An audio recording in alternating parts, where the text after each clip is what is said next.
नमस्कार, आप देख रहे हैं 4PM न्यूज नेटवर्क। मैं हूं तिरमलेश देसाई।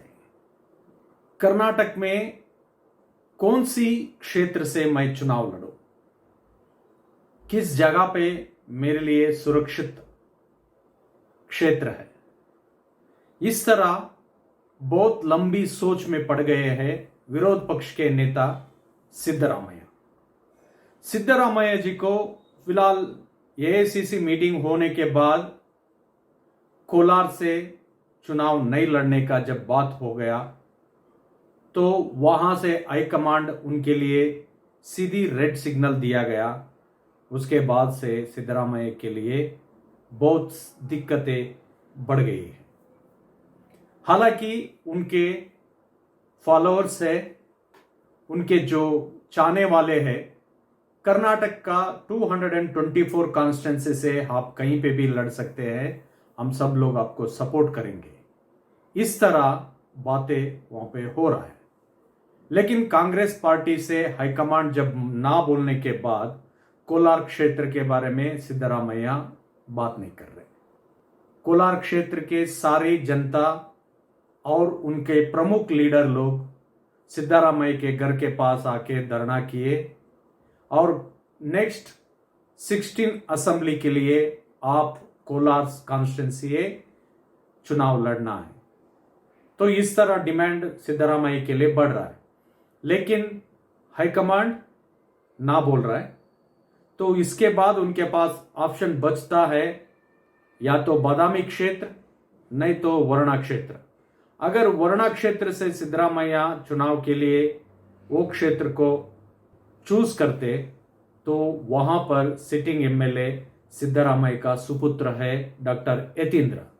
राजनीति में या राजकीय भविष्य उनके लिए क्या होगा, इस तरह सोच में पड़ गए सिद्धरामैया और सिद्धरामैया का फैमिली। लेकिन सिद्धरामैया के लिए बादामी क्षेत्र वाले जो लोग हैं, बादामी क्षेत्र से सारे लीडर्स, आप बादामी क्षेत्र से चुनाव जीतिए, चुनाव का तैयार कर लीजिए, हम आपको सपोर्ट करेंगे, इस तरह बातें हो रहा है।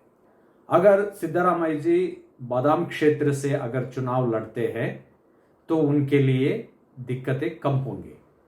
ये सारी सर्वे हो जाने के बाद कांग्रेस के हाईकमांड सिद्धरामैया जी के लिए कोलार क्षेत्र से ना बोलने जैसा रेड सिग्नल क्लियरली दे देते हैं। कुछ लोग नेक्स्ट आने वाला चुनाव में सिद्धरामैया मुख्यमंत्री बनेंगे, तो एक जगह पे डीके शिवकुमार का जो फॉलोअर्स है वो लोग बोल रहे कि नेक्स्ट कर्नाटक में चुनाव जीतने के बाद केपीसीसी प्रेसिडेंट जो है डीके शिवकुमार वो मुख्यमंत्री बनेंगे। इस मुख्यमंत्री पद के लिए अगर डीके शिवकुमार और सिद्धरामैया का जो दोनों के बीच में जो रेस है, अगर उस रेस में किसी का तो ये कहीं ना कहीं प्लान तो नहीं है सिद्धरामैया को कोलार से हटाने का, एक गलत रिपोर्ट तो हाईकमांड को नहीं गया, इस तरह सिद्धरामैया के फॉलोअर्स बोल रहे हैं। अगर गलत रिपोर्ट सिद्धरामैया का कोलार क्षेत्र सुरक्षित नहीं है बोल के अगर गया तो उसका पीछे का राज क्या है, क्यों उस तरह रिपोर्ट गया है, ये सब सोचने की बात है। सिद्धरामैया को कोलार क्षेत्र से चुनाव लड़ने के लिए दबाव बढ़ रहा है, लेकिन सिद्धरामैया के पास ऑप्शन है बादामी क्षेत्र। बादामी क्षेत्र से खुद सिद्धरामैया जाना नहीं चाहते, क्योंकि लास्ट टाइम जो बी श्रीरामुलु के अगेंस्ट में जब जीतने जो चुनाव हुआ था उस टाइम पे बहुत कम मार्जिन पे उन्होंने जीत हासिल की थी, इसीलिए इस बार वो रिस्क लेना नहीं चाहते। तो अगर वरुणा क्षेत्र में अगर सिद्धरामैया आ गए तो सिद्धरामैया का बेटा या सुपुत्र जो है यतींद्र, उनका राजकीय भविष्य क्या होगा, इस तरह बड़ी चर्चा में, बड़ी संदिग्ध में नजर आ रहे सिद्धरामैया जी। लेकिन सिद्धरामैया जैसा नेता जो लीडर कांग्रेस के लिए जीतना और चुनाव में रहना बहुत इंपॉर्टेंट है। इसी वजह से अहिंद का जो वोट बैंक है वो बहुत स्ट्रांग वोट बैंक है, सिद्धरामैया का पीछे वो खड़े हैं। तो इस जगह पे सिद्धरामैया जी को आगे आने वाले चुनाव में ये 3 प्लेसेस छोड़ के नया कोई प्लेस में जाएंगे क्या, वो नया प्लेसेस कौन सा है? विजयनगर डिस्ट्रिक्ट जो नया डिस्ट्रिक्ट बना है, हम्पी यानी होसपेटे कॉन्स्टिट्यूंसी जो है, उस कॉन्स्टिट्यूंसी में अगर सिद्धरामैया वहां पर चुनाव लड़ेंगे क्या, इस तरह बातें हो रहा है। अगर वहां पर नहीं है तो जो नॉर्थ कर्नाटक के और एक कॉन्स्टिट्यूंसी है राणेबेन्नूरू और उसके बाद कुष्टगी, ये कंप्लीटली कांग्रेस का बेल्ट है। कांग्रेस का वोट बैंक बहुत स्ट्रांग है वहां पर।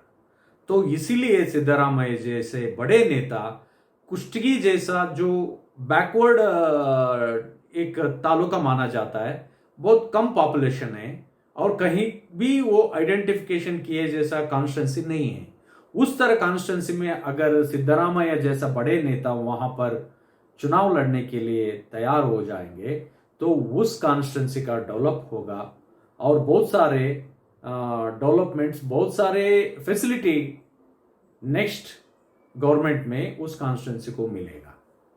लेकिन सिद्धरामैया क्या सोच रहे, अभी फिलहाल मीडिया के सामने कहीं पर भी वो कुछ भी बात नहीं कर रहे। वो सिर्फ इतना ही बोल रहे कि जो भी होगा आगे आने वाला चुनाव में लड़ेंगे।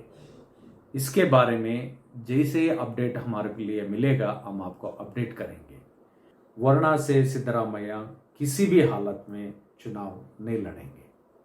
अगर लड़ना है चुनाव के लिए, या तो बादामी क्षेत्र, कोलार, वरना, इन तीनों को छोड़ के दूसरा कोई नया कॉन्स्टिट्यूंसी सिद्धरामैया ढूंढने में बिजी हो गए हैं। कुछ ही दिन में पता चल जाएगा सिद्धरामैया कौन सा कॉन्स्टिट्यूंसी से चुनाव लड़ेंगे 16th असेंबली इलेक्शन के लिए। तो देखते रहिए आप 4 PM न्यूज नेटवर्क, हम लगातार आपको अपडेट देते रहेंगे। अगर आप हमारा चैनल सब्सक्राइब नहीं किया तो सब्सक्राइब कीजिए, बेल आइकन प्रेस करना ना भूलिएगा।